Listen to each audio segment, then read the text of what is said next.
మనం ఈజీగా రోజు చేసుకునే క్యాప్సికమ్ కర్రీ ఎలా చేసుకోవాలి, మసాలాస్ ఏవి లేకుండా మసాలా స్టైల్లో.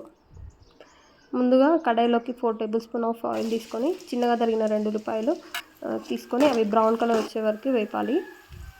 బ్రౌన్ కలర్ వచ్చాక అల్లం, పసుపు యాడ్ చేసుకొని మంచిగా కలపాలి 1 మినిట్ పాటు.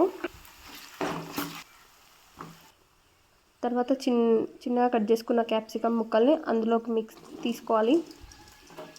మంచిగా కలుపుకొని చిన్న మంట మీద కొద్దిసేపు వేగనివ్వాలి.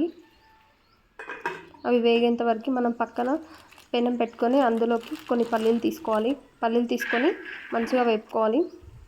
వేపుకున్న పల్లీలను పక్కన పెట్టి అందులోకే కొంచెం జీలకర్ర యాడ్ చేసుకోవాలి. జీలకర్ర వేయడం వల్ల కర్రీ టేస్ట్ అనేది చాలా బాగా వస్తుంది. లైట్గా చిట్పట్ అనగానే అవి మిక్సీ జార్లోకి తీసుకోవాలి. ఇంతలోపు మళ్ళీ మనం ఒకసారి ఈ క్యాప్సికమ్ని మళ్ళీ కలుపుకొని మళ్ళీ కొద్దిసేపు లిడ్ పెట్టాలి.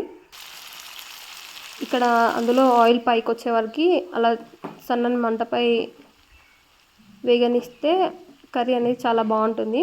అలా ఆయిల్ కొద్దిగా పైకి వచ్చాక అందులోకి కారం, ఉప్పు 4 టేబుల్ స్పూన్ ఆఫ్ కారం, కొంచెం ఉప్పు వేసుకొని మంచిగా కలిపి లో ఫ్లేమ్లోనే మళ్ళీ మూత పెట్టి కొద్దిసేపు ఉడికించుకోవాలి.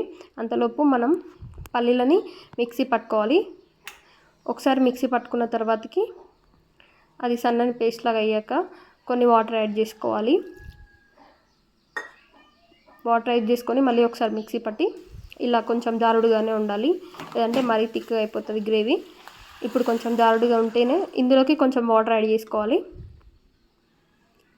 యాడ్ చేసుకొని అవి మొత్తం మంచిగా ఉడికేటట్టు ఇలా ఉడుకుతున్నప్పుడు మనం ఇందాక మిక్సీ పట్టుకున్న పల్లీల పొడి అనేది యాడ్ చేసుకోవాలి. మీకు ఎంత గ్రేవీ అయితే కావాలో, ఒకవేళ వాటర్ సరిపోకపోతే ఇప్పుడు వాటర్ యాడ్ చేసుకోవచ్చు. మామూలుగా ఇంత గ్రేవీ అయితే మాకు సరిపోతుంది. ఇలా కొంచెం హై ఫ్లేమ్ మీద 2 మినిట్స్ ఉడికించిన తర్వాతకి కొత్తిమీర ఇంకా ధనియాల పౌడర్ వేసుకొని సర్వ్ చేసుకుంటే అంతే. ఈజీగా నేర్చుకునే క్యాప్సికమ్ ఏ మసాలాలు లేకుండా మసాలా కర్రీ లాగా ఉండే క్యాప్సికమ్ కర్రీ రెడీ.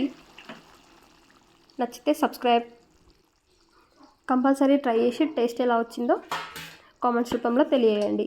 సబ్స్క్రైబ్ చేసుకోవడం మర్చిపోకండి.